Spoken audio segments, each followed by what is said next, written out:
Thank you very much, Mr. Speaker. I rise today to speak about Orlando Zapata Tamayo, a prisoner of conscience who went on a hunger strike in one of the Cuban gulags, one of the many gulags that is full of political prisoners in that island prison of Cuba.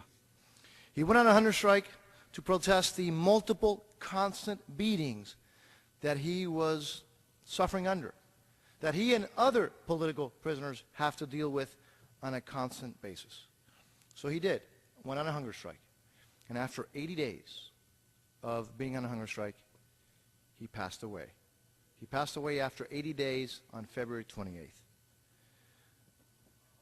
Now, right after that, another pro-democracy activist, very well known, another also former political prisoner named Guillermo Fariñas, also began his own hunger strike.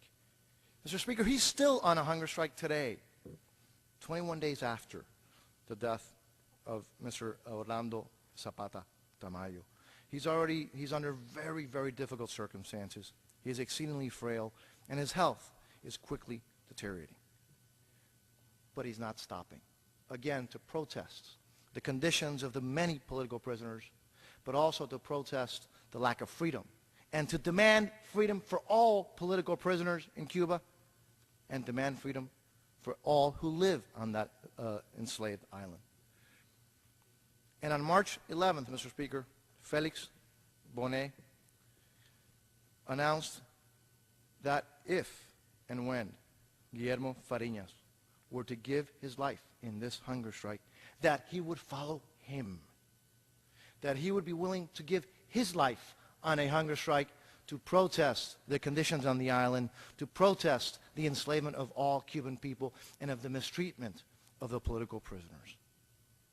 Today, the 17th, 30 women, known as the Ladies in White, who go and protest peacefully in the streets of Havana. And what they ask for is for the release of the political prisoners, of their relatives, their husbands, their sons, their brothers. Today, 30 of them were thrown in prison. They were arrested, again, just because they were asking for the freedom of the political prisoners. Today's march was led by Reina Zapata. She is the mother of Orlando Zapata Tamayo, who, as I mentioned, died after 80 days on a hunger strike. Again, they were also arrested, taken away. Some of them had to be sent to the hospital because of the way that they were taken away.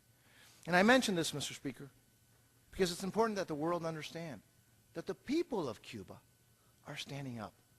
They're speaking out. They're protesting. They're protesting the conditions in the island, the lack of freedom, the oppression, the brutality of the Castro brothers, who have been now the dictators on that island for over half a century. So it's important that we also stand up and speak out, that we stand side by side with those in Cuba who are giving their all, including their lives, in the cause of freedom. And I know that there are some who still believe that it's okay to excuse those horrors, that we should try to make a buck, if we can, from that regime, with that regime, at the expense of the suffering of the Cuban people. But, Mr. Speaker, as you know, there is no more noble people than the American people, which is why the vast majority stand side by side with the suffering of the Cubans, with the cause of a free Cuba. So it's important that we remember, as we debate and as we speak and as we live in freedom, that just 90 miles away from the shores of the United States, there are people who are suffering and who are dying for the cause of freedom. Mr. Speaker, we stand with them, we admire them, we support them, and we know that that cause will not be in vain, that their deaths will not be in vain, and that Cuba will be free. I yield back, Mr. Speaker.